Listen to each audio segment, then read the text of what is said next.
This is Ashley. And Cindy. And this is Life for Dummies. Because we're real dumb. Oh my gosh.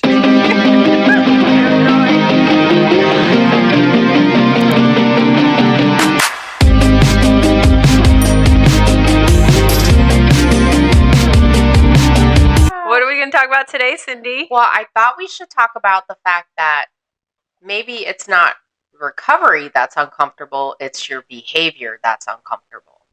Oh, I like that because my behavior follows me around, and a lot of the times I just think things happen to me and I don't realize that it's this, character defect within my behavior that is causing all the problems. That's exactly right. We come into recovery and we think everything's going to be great and perfect, and you know what? It is a lot better this way of living. But sometimes our behaviors are just unacceptable, and it makes us very uncomfortable within our own skin because we're still not living in our higher power's will when we're acting out that way. That's interesting. How do you think that we could move out of denial? Well, I think awareness is the first step. Becoming aware that these behaviors are unacceptable and that you're uncomfortable because you're not comfortable with how you're acting is the first step to anything. You spot it, you got it, awareness of it, and then once you're aware, you can make the changes necessary. Okay, so then how can I become more aware? Well, I think a good thing for me is if, I've said it on here before, if my head and heart don't align, then I usually get this yucky feeling in my gut. So it's the same thing with my behavior. If I get that feeling in my gut, then that lets me know that whatever I am doing is not true to who I am. And I need to take a look at that. And that's where the awareness comes in. If it doesn't feel right, then it's probably not right. I like that. It's kind of like being true to yourself or being true to your inner heart. Yeah. Yeah. And that's what we talk about a lot on here. Being true to who you are and becoming the person your higher power intended you to be. Well, what I also like about it is that when we are around like-minded people who are working on their character defects, they're also able to kind of help us get out of them. Otherwise, I probably would feel kind of alone and isolated and panicky, not knowing how to change it.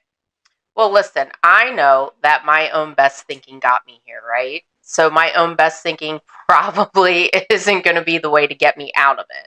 So I have to look for other people to help me, like-minded people that are trying to live the same life that I am.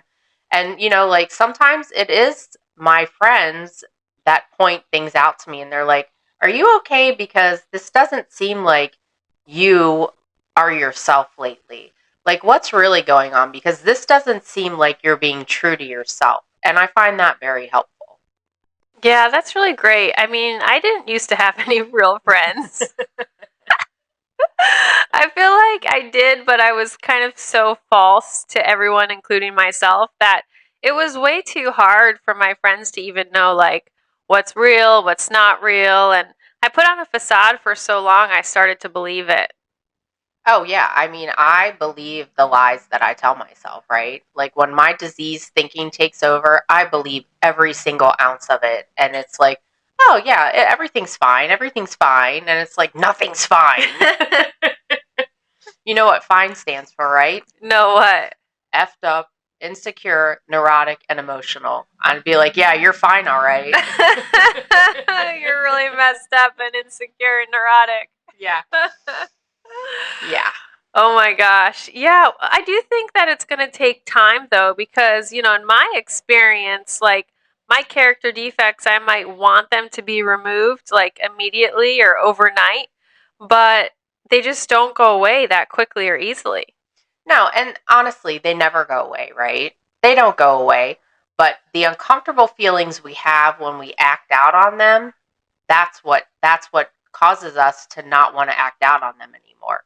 They never go away. They're never gone, but our ability to not act out on them is what changes. And we find that those behaviors no longer serve us, so to speak. So it's like, well, you know what? I'm just not going to do that because I don't like the result and I don't like who I am when I'm doing that.